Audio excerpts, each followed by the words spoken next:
Hi guys, in this video I want to discuss failure and why failure is actually so good for us as entrepreneurs and for our life in general, as long as you embrace it in the right way. So I will begin with a story, a personal story. So as you know, I had quite a good career. I had a couple of startup exits, but then the true story is that after I divorced, I had some deep financial problems. Okay, so I first of all it started from the tax authorities charging me child support much more than my earnings. So first of all, they took half of my property, which was obvious, but then they assessed me and my property of much more than what I had. So basically, I don't want to get into divorce stories, but the end result of it that first of all I lacked most of access to my most of my assets, and second they charged me for ongoing payments, which are much higher than what I could afford.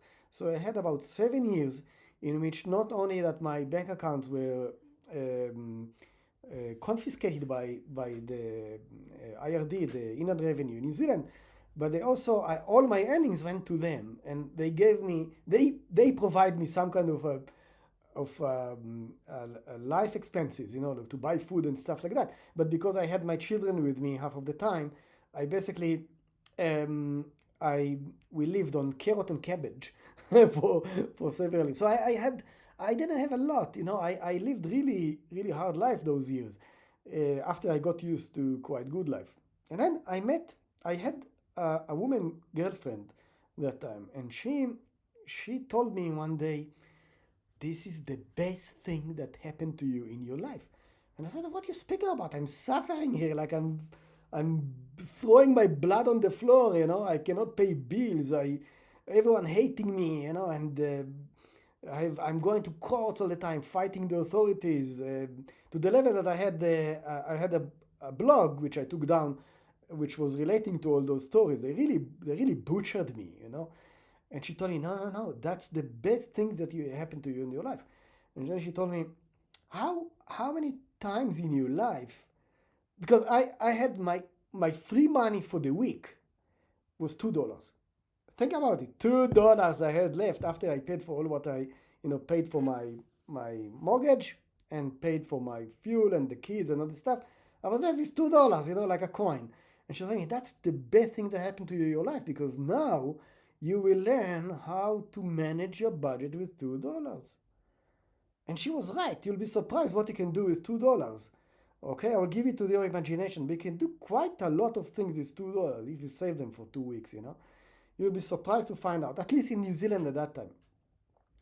So my point is, and I started to think a lot about my life, and it took me like 7 years to recover, which was a long time for me. 7 years as an entrepreneur, it's like a death sentence.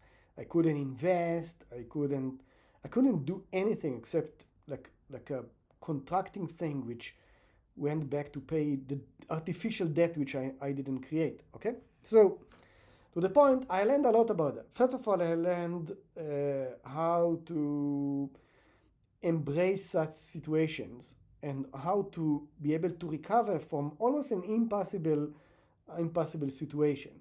Second, as my friend told me, I learned how to manage my life without money, which relates to another video which I have on my webcast about bootstrapping. So how I basically at that time I managed to build a company from zero investment. I didn't have money even not to pay for my web hosting. Okay, so I had to learn also techniques how to host my thing at home. Okay, so which I did, and I still do. I still host some of my services at home on a computer at home. Think about it. So it's quite a unique way to solve a problem. So I learned how to solve problems. I learned how to solve technology problems. I learned how to speak to people while I'm actually in a very bad situation, to speak with them in a powerful position. Okay, because I had what to offer. I just didn't have the means to offer it. So in short, what I want to say that by the way, also did really good for my kids, because we had if you follow my post on social media, three of my kids are PhDs. okay, and they're quite smart and very successful in top universities in the world.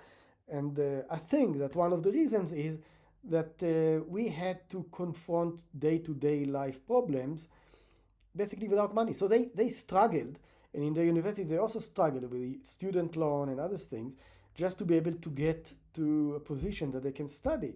So they learn how to basically, in a very civilized manner, how basically to compete and to be good. Okay, so this is sort of summarizing my talk about failure. When you look at someone, never jump into conclusions. You know, when you look at people, I met quite a bit of entrepreneurs which had downfalls and they managed to recover. It is saying a lot. Okay, so I highly recommend to that if you have failure, embrace the failure because it can teach you a lot. See you.